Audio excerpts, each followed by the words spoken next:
Donc, on va commencer. Donc, bonjour à toutes et à tous et bienvenue sur cette visioconférence sur la digitalisation des métiers du marketing, donc leur impact et leur évolution.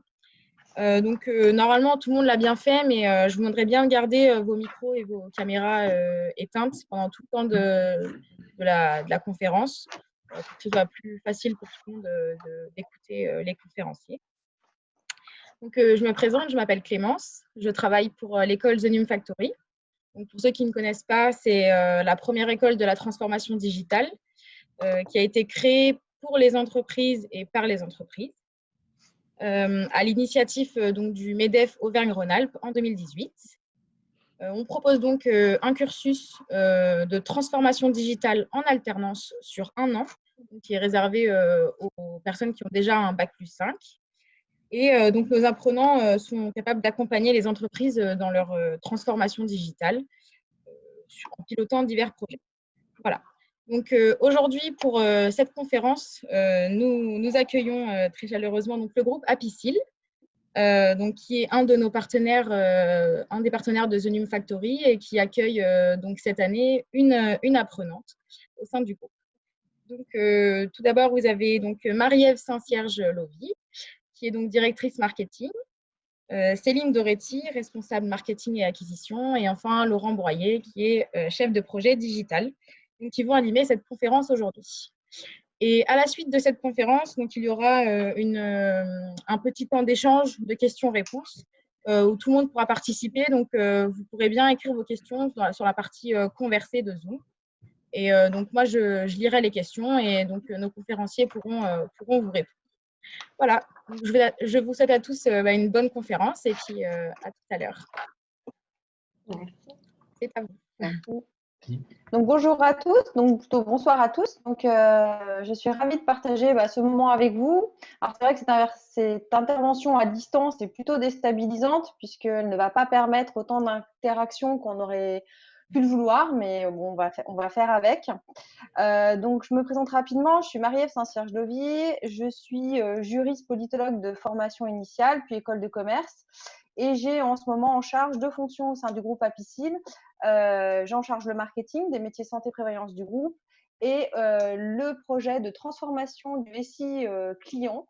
Donc c'est un sujet sur lequel on va revenir un peu plus tard, mais c'est une activité qui prend de plus en plus de temps et sur lesquelles, en tout cas, on est très investi.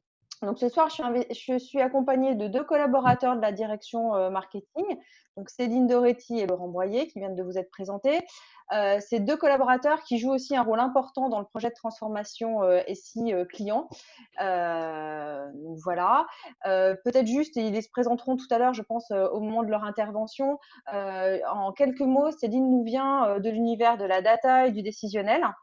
Et Laurent, lui, nous vient, c'est un pur produit IT, donc il nous vient de l'informatique. Voilà. Peut-être avant de rentrer un peu plus dans notre sujet, je voudrais quand même vous dire quelques mots pour le groupe Apicil. Donc le groupe Apicil, dont le siège social est basé à Lyon, ou plus précisément à Caluire, et c'est un groupe qui a été créé en 1938. Depuis quelques semaines, on est le 3e groupe de protection sociale en France. Je dis quelques semaines parce que le classement vient juste d'être remis à jour. Et on a une activité qui est essentiellement centrée sur la protection sociale et patrimoniale des personnes. Donc, on est spécialiste des métiers de la santé, de la prévoyance, de l'épargne, de la retraite et des services financiers. Et pour vous décrire un peu notre marché, nos clients sont, alors on est très centré B2B avec des clients grandes entreprises, des TPE, des PME, mais aussi les TNS, les créateurs et les salariés des entreprises et les particuliers. Donc 2 activités, B2B, B2C, et 2 types de distribution, des réseaux directs, des réseaux de vente en direct qui vendent ou en face à face ou sur des plateaux de vente à distance, et un réseau de distribution intermédiaire à travers un réseau de 2500 partenaires courtiers. Voilà, donc nous aujourd'hui on représente la direction marketing santé prév. Donc c'est une direction qui est centrée sur du marketing opérationnel, puisque bon, comme vous le savez, le marketing, ça peut recouvrir beaucoup d'activités. Nous, on est centré sur l'opérationnel et notre mission principale, c'est de générer un maximum de contacts et d'opportunités commerciales au réseau de vente pour les accompagner dans l'atteinte de leurs objectifs. Donc pour ça, on est organisé en 4 services, 4 pôles d'expertise distincts et complémentaires. Une première activité, un premier service qui tourne autour de tout ce qui est conception de contenu, donc tout ce qui est communication en fait, communication commerciale, communication marketing. On va trouver des profils plutôt des gens qui aiment tout ce qui est rédaction et tout ce qui est mise en forme des documents, tout ce qui est donc communication. Un service qui tourne autour des leviers d'acquisition de leads, donc plutôt tout ce qui est mise en œuvre et déploiement des campagnes d'acquisition. Un service qui tourne autour de tout ce qui est data, ciblage, reporting, décisionnel. Et enfin, un dernier service autour du digital, plus sur la partie un peu plus technique. Voilà. Et puis, depuis quelques jours, parce que vous allez voir que le métier du marketing, c'est un métier qui bouge pas mal, depuis quelques jours, on accueille une nouvelle entité, un nouveau service qui sera centré sur l'expérience client. Voilà. Donc, c'est tout frais. On les a intégrés au 1er juillet. Donc, voilà, c'est tout récent. Alors aujourd'hui, en fait, on nous a demandé finalement comment on avait vécu la transformation digitale au sein de nos activités. Donc, ce qu'on va essayer de vous retracer, c'est comment on est arrivé finalement à cette organisation-là centrée autour de 4 grands pôles, enfin 5 maintenant, 5 grands pôles d'expertise. Et surtout, quels ont été les jalons en fait de cette transformation. Alors, je ne sais pas quels ont été les intervenants précédents et quel type de métier, quel type de métier vous avez eu l'occasion d'échanger. En tout cas, je trouve, alors je prêche pour ma paroisse, mais je trouve que s'intéresser à l'évolution d'une direction marketing, c'est particulièrement intéressant parce que pour moi, le marketing est un métier emblématique de la transformation des métiers sous l'impulsion du digital. C'est un métier qui a dû entièrement se repenser sur les 5, 6, 7 dernières années. Si je regarde, nous, notre activité, on peut considérer que 85-90% de nos activités ont été modifiées, supprimées ou entièrement repensées sur ces dernières années. Je ne suis pas certaine qu'il y ait beaucoup de métiers comme ça au sein des organisations qui soient à ce point bouleversés. En tout cas, le marketing opérationnel est assez emblématique de cette transformation. Alors, qu'est-ce qui caractérise l'évolution des activités marketing? Eh bien, c'est indéniablement la technique. Le métier du marketing, c'est devenu un métier de plus en plus technique. Là où avant, on pouvait avoir des collaborateurs généralistes, où un collaborateur pouvait il y a encore 5-6 années en arrière, être autonome pour piloter ou mettre en place, par exemple, une campagne de prospection. Aujourd'hui, il faut désormais faire appel à plusieurs compétences, plusieurs collaborateurs, voire plusieurs outils pour arriver à maîtriser une campagne de bout en bout. On est donc passé d'un métier de généraliste à un métier de spécialiste, un métier lié à la technique, voire un métier technique. Peut-être pour illustrer ce propos, je ne sais pas si vous avez accès au chat, Clémence, via Zoom. Je ne sais pas si Clémence est… Bon, pas grave. Je voulais vous demander si vous savez comme ça, assez spontanément, combien d'outils étaient dédiés à la fonction marketing dans les années 2011-2012. Ce n'est pas la préhistoire, hein, 2011-2012, ça a moins de 10 ans. Combien de techno, combien d'outils on référençait pour le métier marketing?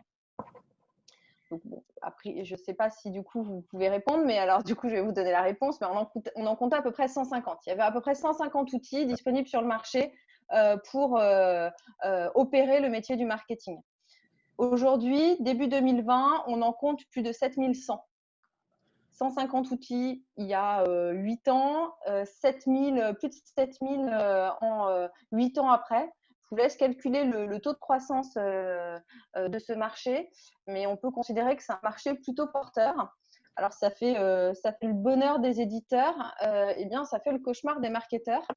parce que vous imaginez bien que c'est impossible pour un marketeur que d'appréhender l'ensemble de ce marché, l'ensemble de ces technologies et d'avoir un minimum de bagages sur ces technologies. Donc, la première conséquence de ce déploiement et en fait cette arrivée exponentielle des outils liés au marketing, ce qu'on appelle les martech, la première conséquence sur le métier du marketeur, eh bien, c'est évidemment un besoin de compétences plus pointues, un besoin de profils plus experts, des expertises plus pointues, des expertises sur les data, des expertises en web et aussi des expertises liées vraiment à l'IT. Donc, on est arrivé à des compétences qui sont plus expertes, mais qui sont aussi beaucoup plus silotées. Comme je vous disais, on passe vraiment d'un métier de généraliste à un métier d'expertise. Du coup, les équipes marketing ont été pas mal mixées avec des profils très divers. Par exemple, sur une direction comme la nôtre, on trouve aujourd'hui des marketeurs issus, j'allais dire classiquement, des écoles de commerce, écoles de journalisme, Sciences Po, voilà, des métiers un peu classiques comme en sourcing marketing. Mais on trouve aussi de plus en plus de profils liés à la donnée, aux décisionnels, comme Céline. Aujourd'hui, les gens qui interviennent aujourd'hui sont d'assez bons représentants de cette diversité. Et puis des profils pur IT, comme Laurent. Mais on trouve aussi des profils plus créatifs avec les personnes qui interviennent sur le graphisme ou sur le web design, par exemple, ou encore des anciens commerciaux qui maîtrisent parfaitement les enjeux clients et qui, du coup, intègrent une direction marketing assez naturellement. Alors, du coup, toute cette diversité, c'est plein de richesses. C'est très complémentaire. Le problème, c'est que ça fait des gens qui ont du mal à se parler et qui ont du mal à construire une culture commune.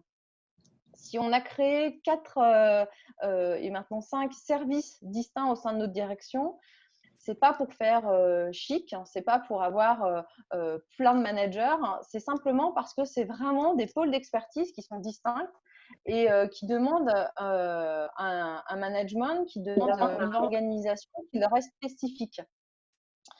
Du coup, on s'est retrouvé avec cette IPRA, finalement spécialisation.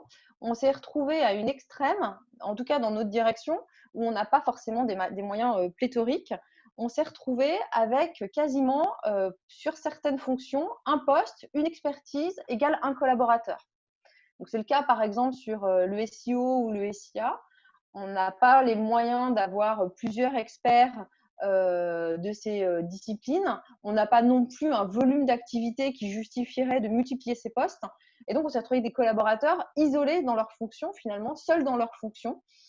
Et des situations comme celle-ci, eh bien, on en cumule plusieurs, puisque du coup, chaque expertise trouvant quasiment son collaborateur, on s'est retrouvé avec des gens comme ça alignés en silo. On est presque arrivé à créer ce qui est le syndrome, enfin le mal un peu des organisations, le silotage. On est presque arrivé à créer des silos à l'intérieur d'une seule et même direction. Ces profils aussi distincts, en fait, ces activités complètement hétérogènes, eh bien, c'est pas facile au quotidien pour construire une culture commune. Et c'est surtout compliqué pour organiser des travaux en transverse, organiser la communication et la compréhension entre ces différentes activités. Et pour autant, comme je vous le disais au début, on ne peut pas se passer de cette transversalité. D'abord parce que quand on veut monter une campagne, aussi simple soit-elle, on a besoin de traverser ces différentes compétences. Une campagne, elle commence souvent par un chef de projet côté acquisition, mais ce chef de projet, il va avoir besoin de compétences data pour ses ciblages, pour son reporting, pour tout ce qui va tourner autour de la connaissance client. Il va avoir besoin de compétences de communication pour habiller sa campagne, pour construire sa campagne, construire les contenus de sa campagne, rédiger, mettre en forme, créer les templates. Donc, il va avoir besoin de l'équipe contenu. Il va aussi avoir besoin de la partie digitale parce que une campagne, maintenant, elles sont tout le temps multicanales. Elles démarrent, elles traversent l'ensemble des canaux d'interaction client. Donc, il va aussi avoir besoin de mettre en ligne des choses. Donc, on va aussi passer par l'équipe digitale. Et il faut que tout ce petit monde avance en même temps, de manière synchronisée, en comprenant le sens. Et voilà, il faut faire avancer tout le monde en même temps, alors que par définition, c'est presque des entités dans des entités, puisque c'est des compétences et des profils différents. Donc, une vraie problématique de transversalité, c'est la première chose que la transformation digitale, en tout cas, a créé comme problématique, en tout cas comme axe d'amélioration au sein de notre direction. Et puis, toujours sur cette transversalité, la spécificité du marketing, c'est que c'est une direction, c'est un métier qui n'est pas autoporté. Il travaille avec les autres directions, encore plus, j'ai envie de dire, dans une entreprise, tout le monde travaille avec tout le monde, mais le marketing est vraiment au cœur de cette problématique, puisqu'il travaille avec une direction de l'offre qui conçoit les produits. Il travaille avec et pour les commerciaux, pour lesquels on monte les actions commerciales, les actions de prospection, les actions de fidélisation. Et il travaille avec un allié de poids ces dernières années avec la transformation digitale, avec les équipes IT. Donc, en fait, c'est un métier qui est constamment en collaboration étroite avec d'autres entités, et donc qui doit cultiver en fait cette particularité de savoir travailler en transversalité. Quand on travaille beaucoup avec l'IT, c'est aussi des métiers qui sont très spécifiques, qui, avec ses propres méthodes, son propre vocabulaire. Donc, il y a aussi tout un travail d'acculturation pour arriver à dialoguer avec ces interlocuteurs-là et pour travailler efficacement. Donc, pour installer une direction marketing efficace, qu'est-ce qu'on a dû faire? La première chose, eh bien, on a dû former des collaborateurs. On a dû les former puisque du coup, on a récupéré des collaborateurs qui n'étaient absolument pas ni digital native ou même avec un background digital. Il y en a qui sont arrivés avec cette spécificité-là, mais la plupart, en fait, étaient des collaborateurs marketing pur print, en fait. Donc, la première chose, ça a été de former tout le monde pour aligner toutes les compétences, et aussi d'aller recruter au-delà du vivier naturel du marketing des compétences spécifiques, notamment à l'IT, où c'est quand même plus facile par moment d'aller chercher des compétences et des gens qui ont déjà en fait un certain formatage sur certaines compétences bien spécifiques. Donc voilà, donc d'abord former et aller recruter pour avoir les bonnes compétences dans l'équipe. Et ça, j'ai envie de dire, c'est presque la partie la plus facile. Parce que finalement, des compétences, du savoir-faire, ça s'acquiert. Du recrutement, eh bien, c'est pareil, c'est relativement facile, même s'il n'est pas toujours facile de convaincre, par exemple, un informaticien de passer côté métier. Il a un peu l'impression de passer du côté de la force obscure. Pour autant, ça prend un peu de temps, mais on arrive à en convaincre certains. Hein. Laurent est un bon exemple. Donc voilà, ça c'est la partie la plus facile. En fait, le vrai challenge dans cette transformation digitale, c'est pas tant sur les compétences, c'est vraiment dans l'acculturation à de nouvelles méthodes et à de nouvelles postures pour permettre la transversalité. Le vrai challenge, il est vraiment là. Déployer de nouvelles méthodes pour gagner en transversalité, pour apprendre à travailler sans forcément être au sein d'une même équipe et en lien avec des directions qui sont un peu partout dans l'entreprise. Donc ça, c'est un vrai challenge, transformer les méthodes. Et j'en dirai pas plus parce que Laurent reviendra sur ce sujet-là. Nous, on a fait le choix d'aller chercher dans les méthodes agiles, dans les outils du management visuel, dans les pratiques des startups, des méthodes et de les appliquer à nos propres métiers, les appliquer, les adapter pour pouvoir animer nos propres activités. Voilà, sur la partie méthodologie, mais encore une fois, Laurent va revenir dessus. Et ensuite, le vrai challenge, c'est acculturer à une nouvelle posture. Alors, qu'est-ce que je veux dire par là? on entend tous parler du monde VUCA, un monde qui est volatile, qui est incertain, qui est complexe, qui est ambigu. J'ai envie de dire, toutes les activités d'une entreprise touchent ces spécificités du doigt, mais une direction marketing, c'est vraiment la représentation parfaite de ce monde VUCA. On est dans des activités où les choses vont très très vite. Notre métier, il change en permanence. Il faut sans cesse se remettre en question. Il faut sans cesse apprendre, se réorganiser. Et ça, par nature, les collaborateurs, ils n'aiment pas toujours. La nature humaine fait qu'on n'aime pas changer. Enfin, en tout cas, la plupart des profils n'aiment pas changer. Et on aime bien ce qui est stable. Et on n'aime pas trop le changement. Donc, la première chose, c'est de changer cette appétence, en fait, ou cette non-appétence plutôt d'ailleurs, au changement, pour rendre les gens, finalement, beaucoup plus souples, beaucoup plus agiles et beaucoup plus friands, presque, de changement. Ça passe par éduquer à l'ouverture, à la curiosité, faire sortir les collaborateurs, aller voir ce qui se passe ailleurs. Nous, on a organisé pas mal de learning expeditions pour que justement les collaborateurs voient qu'il y a un monde à l'extérieur. Parce que quand vous travaillez dans un grand groupe, un des défauts qu'on peut avoir, c'est que souvent on regarde le monde un peu à travers notre nombril. On est dans une grosse structure qui est structurée, qui est hiérarchisée, qui est organisée. Ça a plein d'avantages.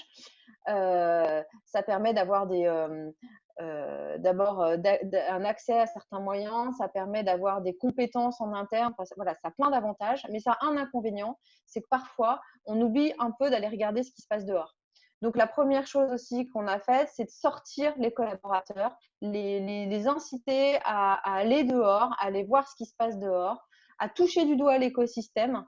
Dès qu'on sort en fait de l'univers de la grosse entreprise, on se rend compte qu'il y a tout un écosystème, notamment porté par les start-upers. Alors en plus à Lyon, on a la chance d'avoir une French Tech bien représentée. On a des courants entiers qui portent cette innovation. Et donc, du coup, c'est vraiment un milieu qui est extrêmement dense et sur lequel on a beaucoup à apprendre quand on travaille dans un grand groupe. Donc voilà, toucher du doigt cet écosystème qui en plus est extrêmement bienveillant, qui est extrêmement résilient. Donc ça aussi, c'est des choses qui sont très intéressantes pour des collaborateurs salariés à toucher du doigt et à apprendre en fait. On a même porté des projets d'entrepreneurs en interne pour vraiment toucher du doigt encore plus précisément les choses. Et voilà, donc s'ouvrir et attiser la curiosité. Et ensuite, faire sortir de sa zone de confort. C'est comme le changement, ça va avec d'ailleurs. Les collaborateurs, ils n'aiment pas trop ça, sortir de leur zone de confort. Quand on fait quelque chose, quand on le fait bien, eh bien, c'est toujours plus facile que de se remettre en cause et de passer à autre chose. Et donc, pour sortir de sa zone de confort, pour sortir les gens de leur zone de confort, eh bien, d'abord, il faut faire confiance. Il faut aussi se faire confiance. Et puis, il faut faire confiance à l'intelligence collective. Alors, je pense que c'est le point sur lequel on a le plus travaillé. Je pense que c'est le point sur lequel on a le plus capitalisé. On a mis en place au sein de notre direction une démarche de management horizontal, une démarche de management participatif et collaboratif qui a permis de développer cette confiance dans le collectif et puis cette confiance pour chacun des collaborateurs en ses propres talents et à sa propre capacité à sortir de sa zone de confort. Je ne vais pas m'étendre trop sur ce sujet parce que c'est mon dada et donc si on me lance sur ce sujet-là, j'ai du mal à m'arrêter. C'est un sujet qui est passionnant, sur lequel effectivement on a investi beaucoup d'énergie. On a investi beaucoup d'énergie pour construire un collectif fort et engagé. Pendant 18 mois, on s'est offert chaque mois, et je dis offert parce que c'est un vrai cadeau, je pense, qu'on a fait à l'équipe et qu'on s'est fait à soi-même. On s'est offert une journée de mise au vert chaque mois pour réinventer nos modes de collaboration. On a aussi créé des rôles de facilitateurs au sein de la direction. Et tout cet élan, en fait, tout ce dispositif qu'on a mis en place, eh bien, je pense que ça nous a permis de répondre justement à toute l'angoisse du monde VUCA. On a répondu à la volatilité et au côté incertain de notre monde. On a répondu avec de la vision. La première chose qu'on a fait, c'est qu'on a défini et on a partagé tous ensemble une vision commune, un sens commun. À quoi ça sert notre job? Pourquoi on est là? Qu'est-ce que perdrait l'entreprise si on n'était plus là? Ça paraît tout bête, mais pour des collaborateurs, c'est pas si évident que ça en fait quand on est plus on s'éloigne dans la chaîne de valeur dans une entreprise. En fait, revenir là-dessus, ça a été essentiel. Définir aussi des valeurs qui nous soient propres, qui soient incarnées. En l'occurrence, notre collectif a choisi comme valeur principale la positive attitude. Ça aussi, ça aide à sortir de sa zone de confort. Qu'est-ce qu'il y a derrière cette valeur? Tout simplement, alors bon, après la période Covid, ça paraît évident de dire ça, mais on le disait déjà il y a 10 mois, donc je me permets de le dire. En fait, on a toujours dit, nous, on ne sauve pas des vies, on fait juste du marketing. On fait que ça. Si on se plante, au pire, une campagne, elle sera complètement inefficace. Elle n'aura pas de ROI, mais enfin, voilà, c'est quand même pas. Encore une fois, on ne sauve pas des vies. Donc, ce qu'on peut faire, c'est qu'on peut bosser en prenant du plaisir, en prenant du plaisir à ce qu'on fait, en étant positif et en s'éclatant dans notre activité. Et quand on s'autorise ça, eh bien, déjà, on autorise on autorise les collaborateurs à sortir de leur zone de confort. On leur fait confiance et ils la prennent, cette confiance, et avec plaisir. On a répondu aussi à la complexité par de l'agilité, ce sur quoi Laurent va revenir. On a donc répondu sur cette complexité avec de l'agilité, de la codécision, beaucoup de codécision, prendre des décisions ensemble, partagées, pas du consensus, mais en tout cas des décisions décidées en collégialité, et donc aussi avec de la méthode, notamment à travers les méthodes agiles. Et puis, on a répondu aussi à l'ambiguïté de notre monde avec des rituels d'échange et de communication efficaces et récurrents. On passe beaucoup de temps à échanger et à communiquer. Et ça apporte aussi beaucoup pour avoir un collectif engagé. Donc, juste en quelques résultats, cet investissement d'une journée par mois, parce que pour moi, c'est un investissement, c'est un cadeau qu'on s'est offert, mais c'est un vrai investissement parce qu'on a un vrai ROI en retour. On a un des taux d'absentéisme les plus bas de notre groupe. On a des indicateurs de production qui sont en hausse et on a des indicateurs de satisfaction des collaborateurs. Donc, on a par exemple une étude de mesure qui s'appelle Great Place to Work qui mesure l'engagement des collaborateurs dans leurs activités. On a un des scores les plus élevés. Et surtout, on a une solidarité et une confiance et une envie d'avancer ensemble dans l'équipe qui est extrêmement forte. Et cette confiance, cette envie d'avancer ensemble, eh bien, c'est la force de notre collectif. Et ça nous a permis, par exemple, de traverser, j'allais dire, sans aucun souci, la période de confinement, puisque les collaborateurs étaient déjà autonomes, étaient déjà responsables. En fait, les activités ont continué à tourner sans qu'il y ait besoin d'ajuster quasiment quoi que ce soit. En fait, on a même pu continuer dans la bonne humeur. Puisque cette ambiance-là, elle était déjà mise en place. On a dû adapter un petit peu nos rituels de management, nos rituels d'équipe, mais globalement, ça s'est passé, j'ai envie de dire, presque comme une lettre à la poste. Et ça, c'est la force du collectif qui nous a permis, par exemple, de passer cette période-là sans heurts. Et puis, ça nous permet aussi une deuxième chose, ça nous permet aujourd'hui d'affronter un projet. Je dis affronter parce que c'est un projet qui, Céline reviendra sur ce thème-là, mais qui est un projet assez colossal pour le groupe. Et ça nous permet, au sein de la direction marketing, de porter le projet, d'ailleurs au-delà même des activités pures marketing, avec des collaborateurs impliqués, j'ai envie de dire très impliqués même dans le projet. Et avec une certaine maturité, et aussi on appréhende le projet avec une certaine philosophie qui est possible grâce à tout ce qu'on a fait en amont et pour transformer ses postures et ses savoir-être. Voilà. Donc pour résumer, en gros, pour moi, la première transformation qu'on a opérée et qu'il faut opérer, c'est d'abord celle des hommes, agir sur la culture, et je dirais bien avant même les compétences, c'est agir sur cette culture. La seconde transformation, c'est la transformation des méthodes, en s'inspirant notamment de ce qui est fait dans l'IT et dans l'univers des startups. C'est ce que Laurent va vous retracer. Et puis finalement, la dernière transformation, c'est celle des outils. Contrairement à ce qu'on pourrait penser, c'est pas la première, c'est pour moi la dernière parce qu'il faut une certaine maturité d'organisation pour bien appréhender ces sujets-là. On a eu, et comme beaucoup de directions marketing ou autres directions d'ailleurs, on a eu un temps où on a bricolé avec les outils. Un temps où on a fait un peu des expériences d'apprenti sorcier, où on a un peu joué en mode shadow IT. Et puis on est arrivé à un niveau de maturité où maintenant il nous faut une plateforme IT robuste. Il nous faut construire sur quelque chose de solide. Et donc pour ça, ça demande des outils. Donc là, on est en train de passer sur une plateforme complète. Et ça demande des alliés robustes aussi. Et c'est des alliés qu'on trouve dans des fonctions IT et qui sont indispensables pour aujourd'hui construire une direction marketing et digital solide et efficiente. Voilà ce que je pouvais vous dire sur les grands jalons en fait de la façon dont nous on a vécu notre transformation digitale. Donc je vais passer la parole à Laurent sur la partie justement méthode, comment on a transformé en fait nos méthodes de travail, comment on a intégré de nouvelles méthodes dans nos activités. Ok, très bien. Je vais essayer d'être rapide. Laurent Broyer, moi je suis juste pour me présenter en 3 minutes, je suis issu d'une école d'ingénieur en informatique et puis j'ai été du coup côté DSI pendant très longtemps et j'ai intégré la direction marketing il y a 3 ans maintenant.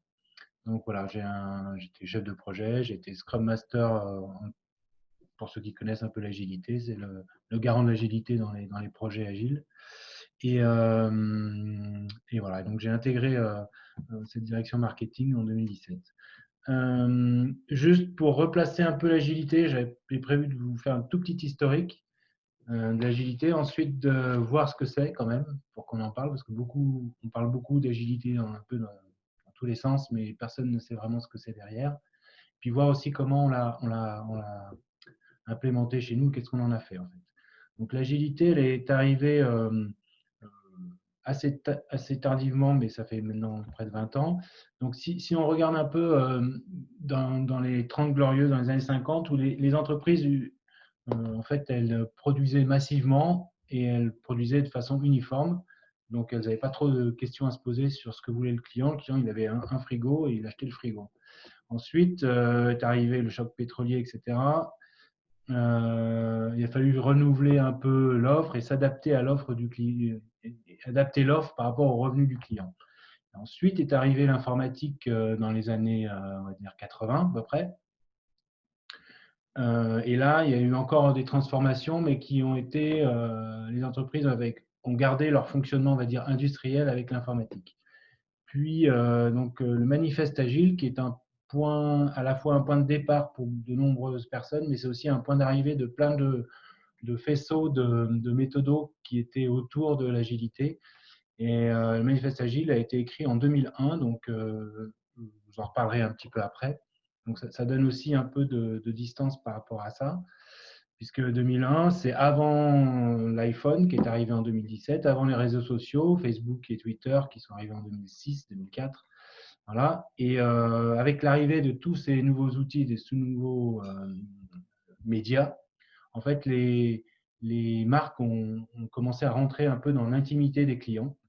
Et du coup, ça permettait, ils ont bien vu qu'ils devaient s'adapter de plus en plus aux clients qui avaient des besoins de plus en plus multiples et qui, avec ces outils-là, pouvaient faire des changements rapides. Du coup, pour les entreprises, de plus en plus, il y avait de l'incertitude par rapport à l'avenir, puisque en fait, les changements sont rapides et les besoins un peu volatiles. L'agilité, qui du coup est arrivée avant, en fait, a été du coup très très popularisée, on va dire dans les années 2010, enfin, en France notamment, hein, peut-être même 2015. Voilà. Donc nous, par exemple, dans le groupe Apicil, on a créé un projet agile en 2014. voilà, qui a duré 3 ans. Et ensuite, ça s'est poursuivi dans les équipes qui ont continué le projet. Voilà. Et ce qu'introduit l'agilité d'une manière globale, alors je vais vous donner le manifeste agile que j'ai représenté ici avec des petits pictogrammes. Juste, il y a 4 valeurs principales qui sont les individus et leurs interactions plutôt que des processus et des outils. Donc ça colle tout à fait avec ce qu'on a voulu faire aussi au sein de la direction, c'est-à-dire que, OK, il y a des processus et des outils qui sont importants, mais ce qui est le plus important, c'est les individus avec leurs compétences et les interactions qu'ils vont avoir avec eux, entre eux. Ensuite, des produits opérationnels plus que des documentations exhaustives, donc c'est le principe numéro 2. Et l'idée, c'est d'avoir effectivement quelque chose qui marche plutôt que de la documentation, des PowerPoint dans tous les sens, etc. La collaboration avec le client plutôt que la négociation contractuelle, le point 3. L'idée, c'est oui, on peut négocier effectivement, mais le mieux, c'est de collaborer avec les gens, c'est-à-dire d'avoir plus du partenariat que de la contractualisation. Et puis, autre point que Marie va aussi souligner, du coup, c'est l'adaptation au changement plus que le suivi d'un plan. Donc, effectivement, il faut avoir un plan, mais il faut aussi savoir changer rapidement parce que, en fait, comme on est dans un monde plutôt incertain, eh bien, l'adaptation au changement est primordiale. Donc, ce qu'apporte l'agilité au sein d'une direction marketing, parce que normalement, on voit ça plutôt sur des projets agiles, sur les projets, on va dire, informatiques. Alors, le marketing est de plus en plus empreint d'IT, mais ce qu'a apporté l'agilité au sein de notre direction marketing, c'était de voir comment on allait s'organiser à la fois dans le travail au quotidien et à la fois les équipes. Donc, on a mis en place, par exemple, pour prendre un exemple, on avait des réunions d'équipe régulières. On a mis en place des tableaux Kanban. Donc, c'est des tableaux où on met nos tâches, tout ce qu'on a à faire pendant la semaine, celles qui sont en cours et celles qui sont terminées. Et en fait, toutes les équipes ont mis en place ces tableaux pour s'organiser et essayer de voir un peu, de visualiser le travail qui est en cours et qui est à faire.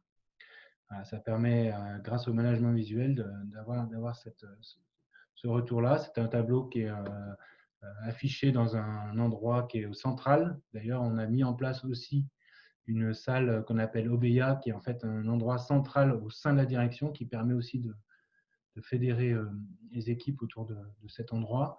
Et ce qui est intéressant avec cette instance, enfin cette réunion d'équipe régulière, c'est qu'on a eu plusieurs versions. On a eu des versions différentes suivant les équipes et même une équipe, enfin certaines équipes en ont fait plusieurs. C'est-à-dire que ce qui est important dans l'agilité, c'est ce qu'on appelle la boucle de feedback, c'est-à-dire quand on s'organise, de savoir revenir sur ce qu'on a créé comme modalité de réunion et de pouvoir revenir dessus pour se dire qu'est-ce qu'on peut améliorer, qu'est-ce qu'on peut faire de mieux. Et on a eu 4, 5 ou 6 versions de cette réunion qu'on appelait stand-up. Et tout ça pour dire qu'en fait, en fonction de l'actualité, en fonction du moment, en fait, on n'a pas forcément les mêmes besoins. Donc, il y a eu des moments où on était à faire des points tous les jours, et puis là, en ce moment, on est plutôt à faire des points la semaine. Voilà, voire 2 fois par semaine. Après, pendant le confinement, ça a aussi évolué. Voilà, donc ça permet aussi de s'adapter très, très, très, très vite quand il y a besoin. En tout cas, on est habitué à ça. D'ailleurs, l'agilité prône l'auto-organisation des équipes. Donc, voilà, ça va aussi dans ce sens-là, c'est-à-dire qu'à un moment, il faut savoir s'organiser sans forcément qu'il y ait quelqu'un qui dise ce qu'il faut faire. Voilà. Autre point, c'était l'acculturation. On avait mis en place aussi des petits ateliers entre midi et 2. J'appelais ça des apéros agiles où on faisait des jeux un peu autour de ça, pour essayer de comprendre un peu ce que c'était que le mécanisme d'agilité et d'amélioration continue et de pouvoir changer régulièrement, de le voir concrètement instancié dans un jeu et non pas dans la réalité. Ça permet de prendre à la fois du recul et puis de comprendre ce qui se passe, les mécanismes. Voilà. Et pour aller au-delà de l'agilité, parce qu'en fait, l'agilité, ça permet aussi, quand on va gérer des projets avec la DSI, d'avoir des livraisons qui peuvent être plus rapides, mais qui sont, et d'avoir des feedbacks utilisateurs qu'on a aussi plus rapidement. Mais ça arrive une fois qu'on a livré notre site internet, par exemple, et ça arrive plus tard. Donc, pour aller plus loin, on a décidé de toucher notre client un peu plus tôt que lorsqu'on est arrivé au déploiement de notre application en production. Et pour le toucher plus tôt, on a mis en place des méthodes. On parle de design thinking, c'est des choses sur lesquelles on a été formé, etc. Ça rejoint aussi un peu, je ne sais pas si vous connaissez le livre de Eric Ries, de Lean Startup, où en fait, dès le début, on va avoir ses utilisateurs pour voir s'ils sont en adéquation avec ce qu'on prévoit comme produit. Et donc là, c'est le design sprint, donc on peut passer à la slide suivante. Donc en fait, pour mettre en place notre nouveau site web, le site web actuel, on a décidé de faire une méthodologie design sprint. Donc ça, c'était un livre qui a été écrit par Jake Knapp, qui est en fait issu de Google Venture, et qui, donc Google Venture finance des startups, et pour faire en sorte que ces startups marchent le mieux possible, il a mis en place un processus d'amélioration de leurs produits. Et comment dire, un peu comme du design thinking, mais en fait, c'est en mode rapide, en 5 jours. Et ça permet très très vite de passer de son idée qu'on peut avoir à une validation par des utilisateurs. Voilà. Et donc nous, on a utilisé cette méthode que je peux vous détailler. Donc en fait, on a 5 jours, et 5 jours à un but précis. Donc le premier jour, c'est de voir ce qu'on veut faire exactement, d'aligner toutes les personnes et de modéliser un peu ce qu'on veut faire. Ensuite, le deuxième jour, c'est on va le faire, comment dire, sketcher, c'est-à-dire dessiner ce qu'on veut faire vraiment, que ce soit physique, que ce soit digital, que ce soit ce qu'on veut, n'importe quel type de projet. Et ensuite, le troisième jour, pardon, est dédié à la décision. Et le quatrième jour, j'arrive pas. Le quatrième jour est dédié au prototypage, c'est-à-dire que le troisième jour, on a décidé ce qu'on voulait faire. Le quatrième jour, on fait ce qu'on a décidé.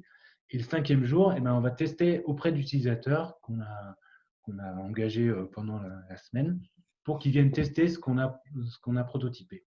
Et ce qui fait qu'on a un apprentissage direct de savoir si on est dans la bonne direction ou pas. Et ce qui permet, avant de partir dans une mécanique lourde de projet, de savoir si on y va ou pas, si on fait un go ou si on fait un no-go. Voilà. Et pour donner des chiffres, sur notre site web, on avait, avec l'ancien site web, on avait 38% de leads, donc de contacts qui étaient des contacts gratuits. Et après, actuellement, on a plutôt 82% de contacts gratuits. Donc, ça nous a fait quand même, ça nous a permis comment dire, de réduire le coût d'un contact global pour nos commerciaux. Voilà. Et puis, ces outils-là, c'est des outils qu'on utilise maintenant dans les projets de plus grosse envergure, puisque là, sur le projet actuel, j'ai un rôle de facilitateur et d'accompagnement des product owners. Je vais laisser Céline parler un peu plus du projet en tant que tel. Un peu plus, un peu moins, parce que j'arrive à la fin. Et vous avez dit beaucoup de choses déjà, donc ça va faire peut-être redite avec ce qui a été dit. Alors, juste pour me présenter, donc Céline Doretti, je suis responsable de 2 services dans ce qu'expliquait tout à l'heure Marie-Ève, la partie marketing et acquisition, donc qui sont des équipes plutôt de trafic de créateurs de trafic où ils doivent trouver les meilleurs leviers pour les meilleures cibles pour justement atteindre les objectifs en meilleur lead qualifié pour nos forces de vente. Et une autre partie qui est orientée data.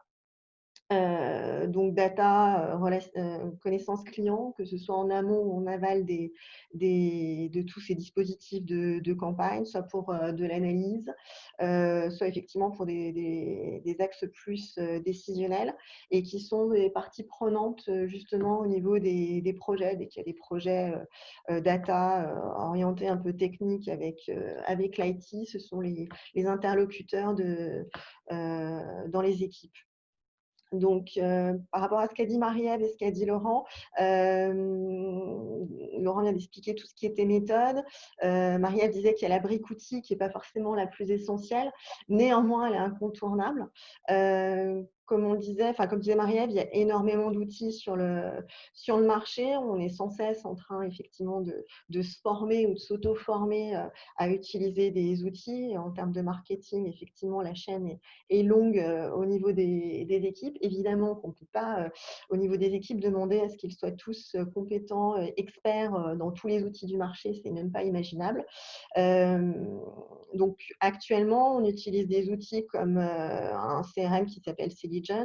Et au niveau plutôt de la campagne, des outils de campagne, on utilise un outil d'IBM ou ex-IBM d'ailleurs, Unica et WCA.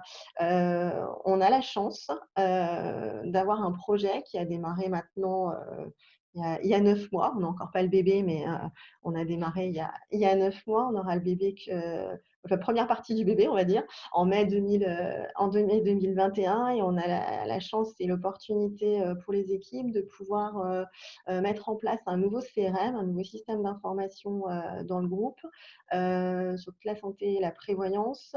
On a choisi la plateforme Salesforce pour remplacer donc tous ces outils actuels.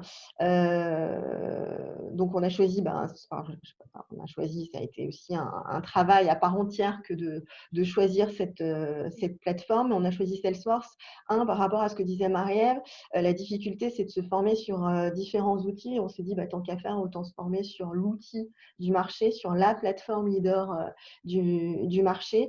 Et donc Salesforce correspondait à ce besoin.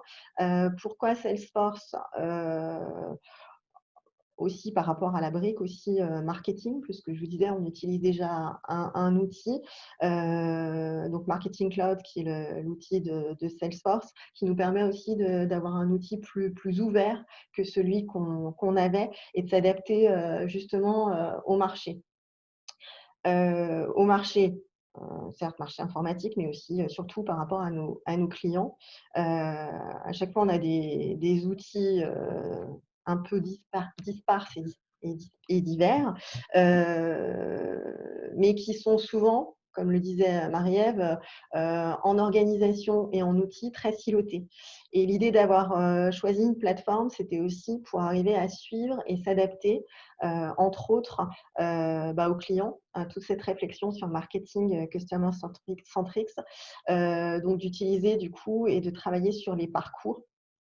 Donc, on les décrivait sur papier, on va dire, jusqu'à présent, avec nos personas et notre journée. Et enfin, grâce à l'outil Salesforce, on va pouvoir enfin les décrire de façon opérationnelle dans nos outils et dans nos parcours de prospection, de vente et évidemment de fidélisation et de rétention.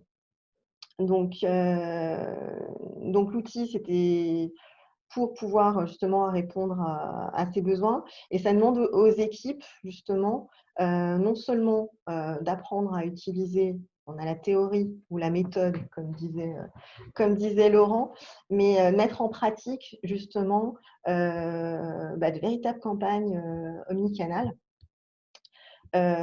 pour enfin pouvoir faire le marketing sur tous les canaux, du courrier, de l'email, du digital, des réseaux sociaux, tout ce qui est justement périphérique à ces outils. Donc, par rapport au projet et par rapport à l'organisation actuelle du marketing, on a dû adapter les équipes comme c'est ce qu'on expliquait, c'est-à-dire que la difficulté de ce type d'outil, c'est que c'est très ouvert, ça fait plein de choses, que toutes les équipes ont des spécialités et des expertises. Et donc, il faut arriver à monter en compétences et en expertise, on va dire des individualités, tout en montant tous dans le même bateau et pour rejoindre les termes de notre chef projet, à tous monter dans le même train et avoir les livraisons du train en même temps. Et donc, c'est toute la difficulté de l'exercice, c'est d'arriver à utiliser des outils certes ouverts, soit certes plus entre guillemets intuitifs par rapport à des utilisateurs, on va dire, lambda, et néanmoins et avec contradiction, avec des expertises et des montées en compétences plus techniques. C'est-à-dire qu'on demande à nos équipes d'apprendre à être limite certains techniciens sur certaines parties de leurs outils. Ce qui, justement, rejoint ce que disait Marie-Ève tout à l'heure, on est parfois limite, entre guillemets, avec l'IT. Où on ne sait plus quand on parle de technicité, si on est métier ou si on est IT.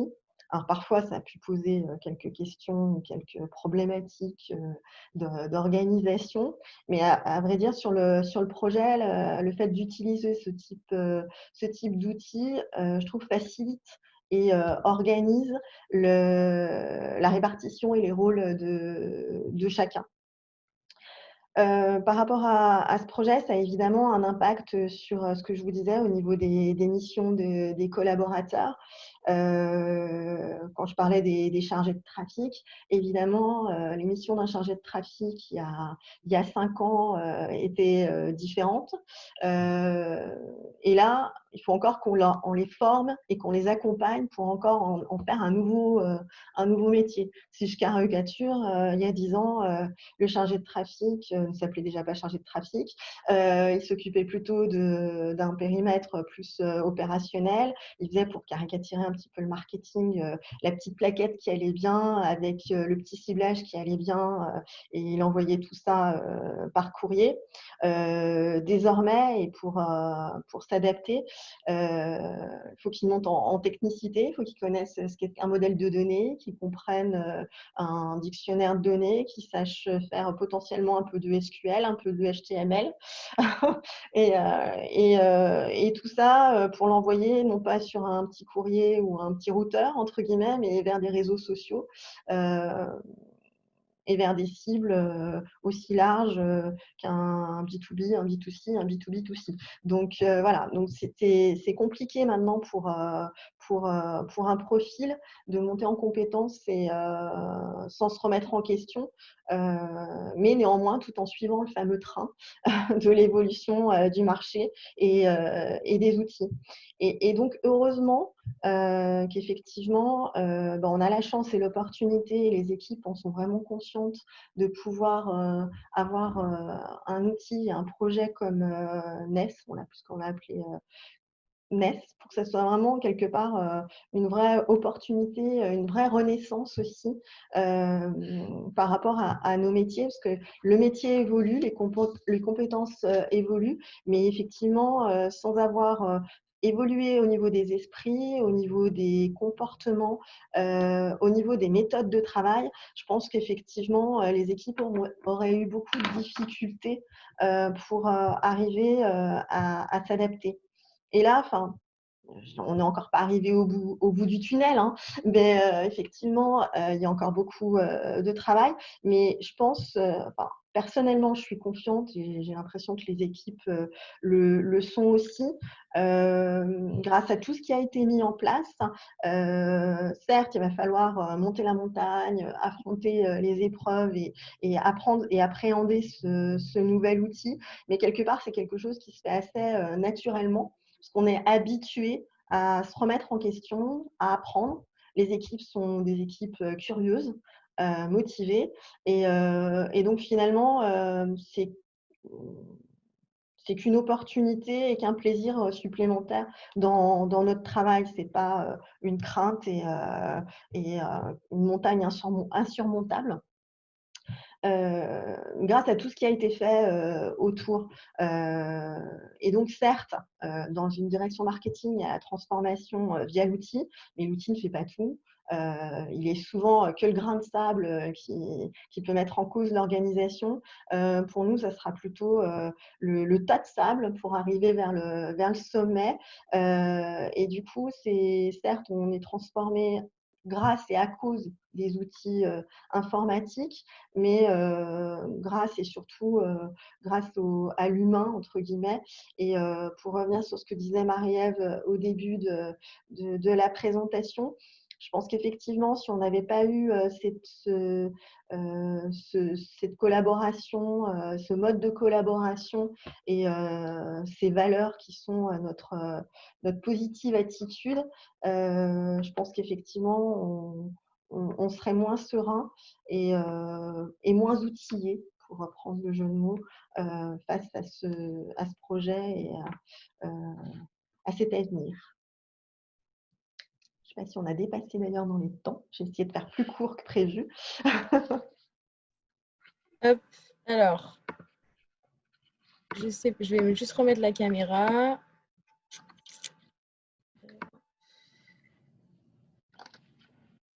Voilà. Donc, est-ce que vous voulez du coup passer aux questions-réponses, si ça vous va? Alors, moi, je ne les vois pas du tout. Mais... Alors, moi, je les vois, donc je peux vous les dire, il n'y a pas de souci. Donc, la première question, c'est la transversalité entre les services se fait-elle via une organisation orientée projet au sein du service marketing? Pas du tout. En fait, on n'a pas forcément une organisation orientée projet au service marketing, mais en fait, j'ai envie de dire qu'on est presque, on incarne presque une organisation de projet de manière permanente. En fait, n'importe quelle action quasiment dans notre direction est presque un mini projet. Et sur le gros projet ici dont vient de parler Céline, pour illustrer mon propos, on n'a aucun des collaborateurs qui est détaché à 100% sur ce projet. Tous les collaborateurs qui sont sur le projet sont aussi continuent à avoir une activité courante. Donc au maximum, ils sont détachés à 60-70% de leur temps pour justement ne pas avoir des fois on peut le trouver, des organisations duales avec une partie des équipes qui sont sur un projet pendant 6 mois, 12 mois, 18 mois et qui sont coupées de l'activité courante. Et voilà. Donc, en fait, on traite tout sous la forme de mini-projets ou de projets agiles. Ok. Du coup, deuxième question, je crois que c'était pour vous, Laurent, c'était redonner les titres et les auteurs des livres que vous avez cités. Alors, je ne sais pas s'il ne faut pas mieux que je les donne après, mais bon, je donnais… Peut-être à l'écrit, non? Je ne sais pas si vous avez la partie conversée. Non, mais on n'a pas le On cahier. l'a pas, nous. Enfin, il faut que je fasse des gymnastiques. Mais c'est Eric Reyes, ça c'est Lean Startup. Et le livre sur le design sprint s'appelle Sprint et c'est écrit par Jake J-A-K-E Knapp K-N-A-P-P. Voilà. Ok, très bien. Donc ensuite, question. Après le projet CRM Salesforce, serez-vous pleinement autonome ou Salesforce interviendra-t-il pour des futurs développements, améliorations? Transfert de compétences complet de la part de Salesforce vers le IT et ou les équipes marketing? Alors, le projet… Ah, pardon, vas-y, c'est monsieur. Vas-y.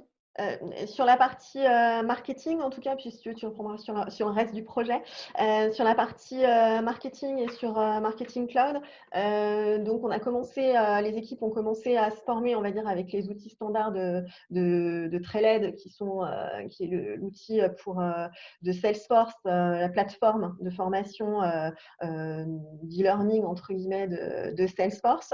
Et puis on a intégré aussi des nouveaux collaborateurs qui sont spécialisés Salesforce pour que justement il y ait une imprégnation entre guillemets de l'outil et donc on va s'auto-former. Il est prévu un plan de charge au fil de l'eau pour qu'effectivement ce soit plus théorique au début, plus pratico-pratique au milieu et complètement dans la prod à la fin, c'est-à-dire à la fin, c'est dans peu de temps, puisque c'est en mai, toutes les équipes seront autonomes sur la partie marketing, en tout cas sur le module de base, entre guillemets, puisque à terme, évidemment, comme Salesforce est très ouvert, on imagine qu'on aura forcément de nouvelles compétences à acquérir sur de nouveaux modules et de nouvelles spécificités.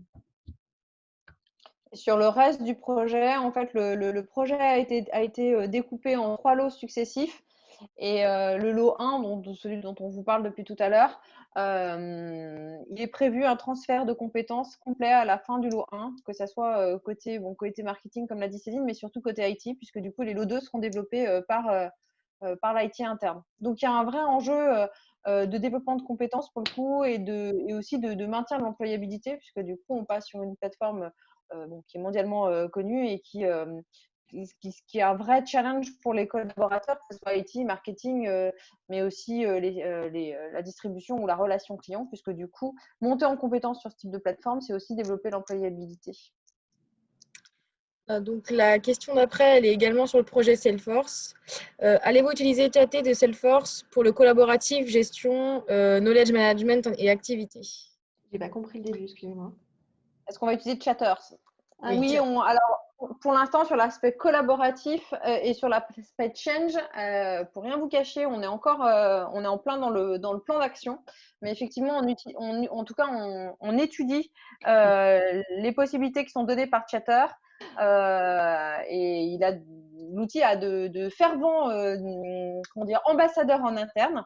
Donc voilà. Après, ce qu'il faut qu'on vérifie, c'est que Chatter ne vienne pas cannibaliser d'autres outils collaboratifs qu'on utilise, puisque 100% des équipes ne seront pas connectées en permanence sur Salesforce, même si 90% grosso modo des collaborateurs de l'entité Santé Prévoyance, qui représente à peu près 800 collaborateurs, seront sur cette plateforme-là. Donc oui, on est en train d'étudier justement les possibilités qu'offre Chatter. Ok. Donc sur le projet CRM, donc quelle est la taille de l'équipe pour ce projet et pour combien d'utilisateurs il est fait? Alors, l'équipe projet, c'est à peu près une soixantaine de collaborateurs, mais personne à temps plein. Voilà, donc en équivalent temps plein, je ne sais pas exactement ce que ça représente, mais grosso modo, c'est 60 contributeurs directs au projet. On compte plutôt d'ailleurs en jour homme chez nous, mais voilà, en gros, une soixantaine de collaborateurs. Et le nombre d'utilisateurs à terme, alors selon les modules, tous les modules ne seront pas utilisés par tous les collaborateurs, mais c'est à peu près 600-700 collaborateurs à former, puisque du coup, c'est l'ensemble du front client qui va basculer, donc ça fait pas mal d'utilisateurs. D'accord. Donc il y a Vincent Marquis qui a écrit les livres que Laurent a cités. Voilà, donc comme ça c'est plus simple pour tout le monde. Voilà. Et je n'ai pas d'autres questions pour l'instant. Est-ce que quelqu'un aurait des questions de dernière minute pour nos conférenciers? Apparemment pas. Du coup, si… Ah, alors, si, il y a une question. Alors, lors de vos 5 jours Design Print, pour un projet commun, est-ce que vous travaillez avec plusieurs équipes ensemble, communication, marketing et parcours client, ou bien chaque service fait son propre Design Print? Ben en fait, par exemple, pour la refonte de notre site web, on avait intégré, en fait, on a une équipe qui était là pendant les 5 jours, mais on avait intégré des commerciaux, des vrais commerciaux, hein, pas des MOA, des métiers commerciaux, hein, des commerciaux qui ont quitté leur poste de travail et qui étaient avec nous, puisque nous, c'était un site orienté quand même prospection. Voilà, on a aussi, il est prévu dans le déroulé du Design Sprint d'avoir on avait fait une après-midi où en fait on a des spécialistes, des experts, ils appellent experts, qui viennent en fait discuter de leur point de vue ou de leurs besoins par rapport à la relation client, par rapport, ça peut être des choses aussi techniques. Ça peut être différents interlocuteurs ou acteurs qui sont en lien, partie prenante, voilà, chercher le mot, avec le projet en fait. Et du coup, ils avaient un temps pendant toute l'après-midi pour présenter un peu leur point de vue à l'équipe, on va dire, noyau, qui peut être constituée maximum, c'est 7-8 personnes, parce qu'au-delà, on devient trop nombreux et ça fait des, entre guillemets, des clans, enfin voilà, ça fait des discussions qui sont en aparté et on perd en efficacité. Voilà. Ensuite, la démarche centrée utilisateur vous permet-elle de satisfaire à 100% leurs besoins? Alors, répondre à 100% des besoins des utilisateurs, je pense que c'est un challenge impossible. En plus, on peut avoir des utilisateurs particulièrement exigeants selon les métiers. Et en plus, on a fait le choix en passant sur une plateforme comme Salesforce de rester avec une volonté de développer le standard de la plateforme et de ne pas partir sur du spécifique. Donc, c'est un travail de toutes les attentions, j'allais dire de tous les jours en tant que direction projet, que finalement d'inciter les utilisateurs à penser autrement, à revoir leur mode, leur process actuel pour repenser leur façon de faire, pour rentrer et utiliser les fonctionnalités qui sont offertes en standard. Parce que il y a quand même une puissance en fait dans la plateforme qui est offerte.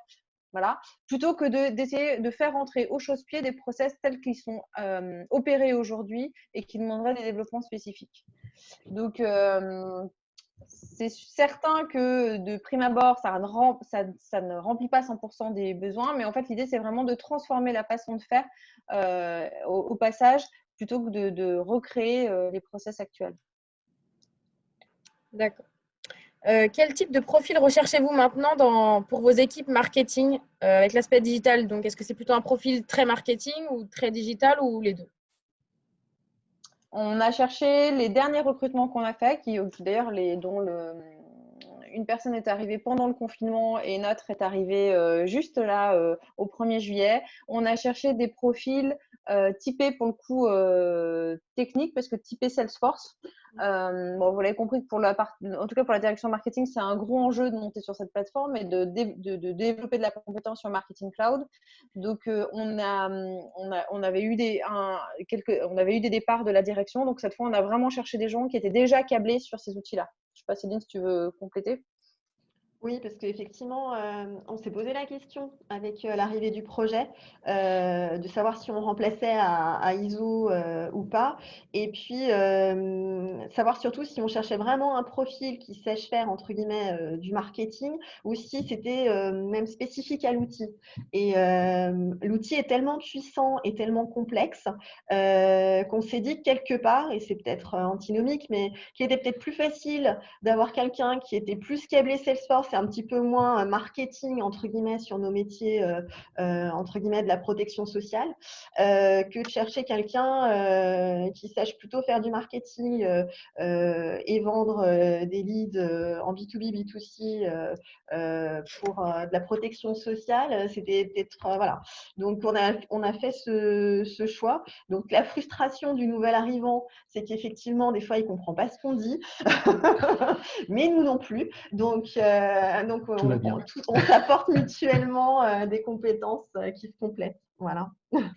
Et peut-être juste pour compléter aussi, globalement, ces dernières années, on cherche quasiment jamais de profil généraliste. C'est quand même, c'est quand même un enseignement fort parce que, et je vais être complètement transparente, on a aussi une pyramide des âges dans notre propre direction où on a déjà des collaborateurs marketing traditionnels qui ont développé des compétences, qui sont montés en compétences sur cette partie technique, digitale, mais qui ont déjà tout le background marketing. Donc maintenant, quand on complète l'équipe, on va chercher des gens avec une compétence très précise, que ça soit sur des datas, comme dernièrement des gens qui sont rentrés plutôt avec des profils décisionnels, quelqu'un qu'on est allé même chercher chez nous qui était travaillé au risque, donc voilà, il a encore une compétence encore un peu particulière. Sur l'IT, bon voilà, j'ai cité Laurent plusieurs fois, mais voilà, des gens avec une compétence très précise sur un sujet bien précis ou par exemple sur le digital, quelqu'un qui va être un expert du SEO, voilà, et pas de compétences généralistes. Donc, c'est plutôt bien pour votre école, puisque du coup, on cherche vraiment des gens qui ont un background digital et technique. Ok. Je ne vois pas d'autres questions. Est-ce que les participants, il vous reste encore une ou deux petites questions? Merci. Bon, pour l'instant, j'ai beaucoup de remerciements. Donc, D'accord. voilà. Donc, du coup, je ne sais pas si vous voulez faire une petite conclusion à cette conférence. On tient à remercier peut-être tout le monde pour votre attention. C'est pas évident comme ça à distance, parce que ça fait un peu monologue. En plus, on se voit à l'écran, donc c'est pas hyper agréable. Et on voit personne d'autre. Voilà. Donc c'est vrai et c'est quand même la limite du digital, c'est que du coup en physique ça permet quand même plus d'interaction et plus d'échanges. Mais si certains ont d'autres questions et veulent poursuivre l'échange, voilà, les réseaux sociaux sont bien pour ça. Donc à votre disposition si quelqu'un a d'autres questions ou a envie de continuer cet échange. Merci en tout cas. Merci. Merci. Ah, très bien. Et merci à vous surtout d'avoir fait cette conférence. Et puis, on espère à tous les participants que ça vous a plu.